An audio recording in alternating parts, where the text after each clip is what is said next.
नमस्कार, न्यूज 21 में आपका स्वागत है। मैं हूं सरार और आप देख रहे हैं इंडिया अपडेट। आइए नजर डालते हैं आज की खास खबरों पर।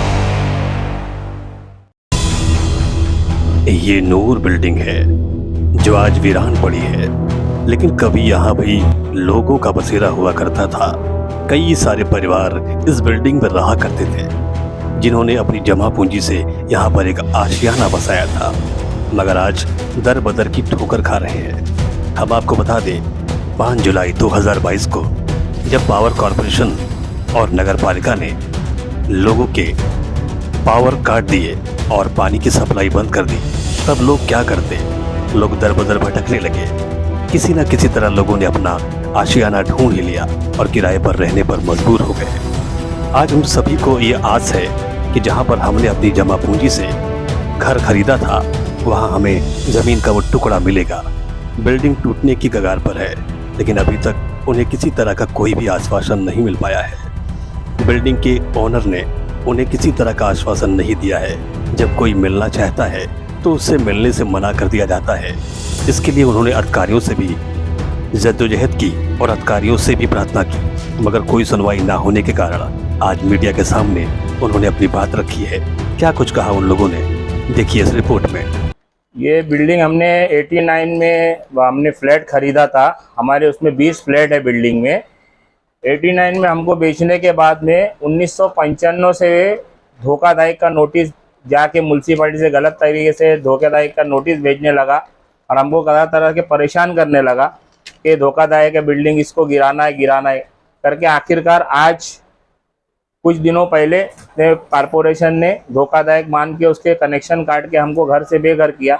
अब हम लोग भाड़े के फ्लैट में रह रहे और भाड़ा खुद भर रहे और बिल्डर कुछ देने को तैयार नहीं, बात करने को तैयार नहीं है और लोगों से जाकर पैसा उठा रहा है कि मैं बिल्डिंग बनाऊंगा, आप लोग को फ्लैट दूंगा करके तरह तरह से गांव से 5 लाख 3 लाख करके लोगों से झूठ बोलकर पैसा उठा रहा है। लोगों को बोलता है मैं मस्जिद का ट्रस्टी हूँ, 100 मस्जिदों का ट्रस्टी हूँ, अच्छे काम करता हूँ। 2008 में हमने केस किया था इनके ऊपर कि अतिक्रमण आजू बाजू की हमारी जो पार्किंग है, पानी की टैंक है, डेनिस की टैंक है, उस पर अतिक्रमण करके कब्जा करके उसने अपना माल, गोडाउन का माल रखने लगा। तब हमने केस किया उसके ऊपर, तो कारपोरेशन में नदीम बडी के ऊपर MRTP दाखिल किया। दाखिल करने के बाद में हमने सोचा कि अब ये इसने स्टैम्प पेपर में हमको लिख के दिया था हमारे रजिस्ट्री में कि आप डीम कन्विंस करके मैं तुमको सोसाइटी बना के देता हूँ। लेकिन हमने सोसाइटी बनाई तो फेक पेपर दाखिल करके कारपोरेशन को मिसगाइड करके, गुमराह करके इसने हमारा जो कोकन भवन में हमारी सोसाइटी को रद्द करवाया। फिर हम कोर्ट में गए, हमने कोर्ट में केस दाखिल किया है, केस चालू है, बिल्डिंग टूटती भी है। तो हम सरकार से, कारपोरेशन से हमारा हक चाहते हैं कि हमको हमारा हक मिले, हमारा जितना है मकान वो मिले। जिस तरह कायदे में है कि परमिशन से बनाए, हमारे को बिना भरोसे में लिए कारपोरेशन वो उसको परमिशन ना दे और पुलिस प्रशासक वो गलत तरीके से अगर पैसे उठा रहा है तो उसके ऊपर कड़ी से कड़ी कार्रवाई करे और हमको इंसाफ दिलाए। कितने परिवार हैं? 20 परिवार हमारे हैं और कुछ दुकानदार है नीचे, जिसके सबको बेच चुका है। कोई इसमें भाड़ोती नहीं है, सब उनके खुद के मकानात है।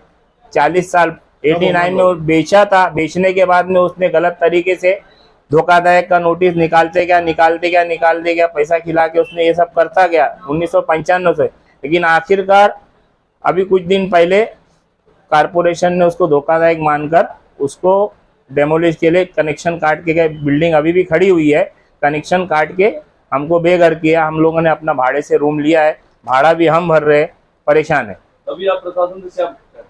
हम ये चाहते हैं कि उस प्रशासन अपनी निगरानी में काम करे और हमारे को हमारा हक दिलाए। वो गलत तरीके से जो पैसे उठा रहा मार्केट से, पुलिस, उस प्रशासन उसके ऊपर कार्रवाई करे। मगर हमारे एनओसी की परमिशन न दी जाए। हाँ 6-7 महीने हाँ, वह जुलाई में हमने खाली किया घर, खाली किया कि हमको खाली करा है। खाली कराया गया।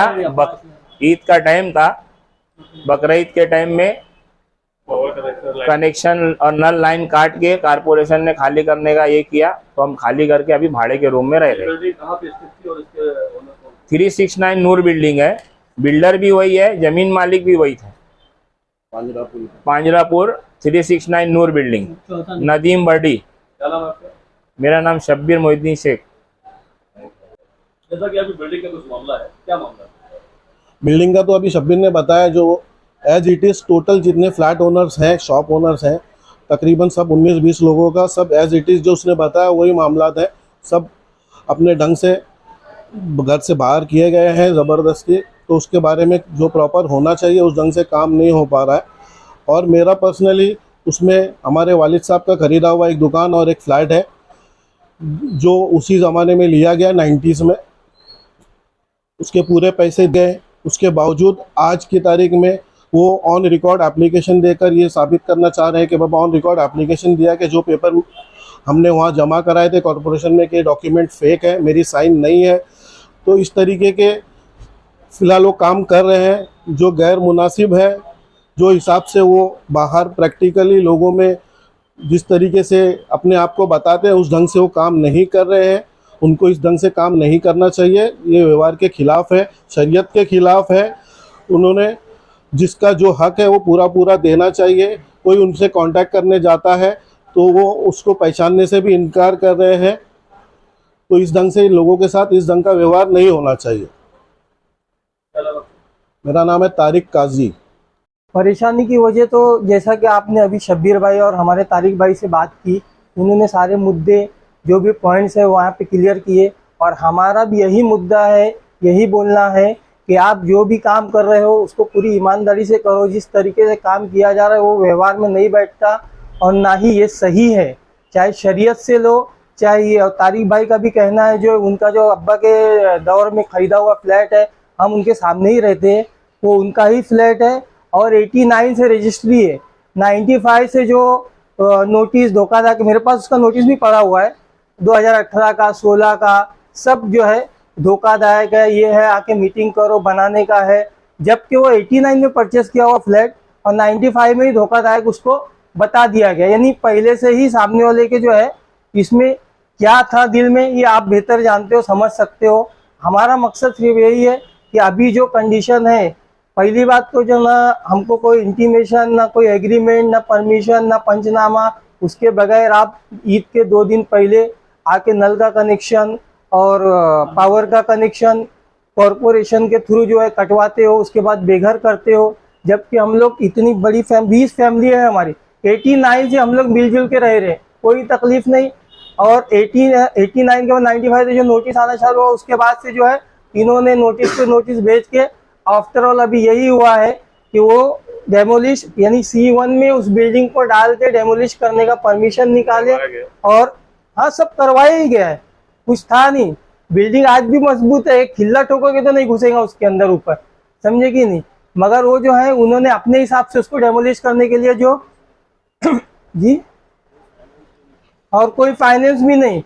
तो अपना मुद्दा और अपनी मांग प्रशासन और हुकूमत से या जो भी है जो हमारे लिए बेहतर कर सकते हो उनसे ये रिक्वेस्ट है कि आप इस चीज़ को बाकायदा अच्छे से सर्वे कीजिए और जो हमारे हक में बेहतर है और जो वो गलत कर रहे हैं उनके खिलाफ जो कार्रवाई हो सकती है वो कीजिए और हमें हमारा हक दिलाइए।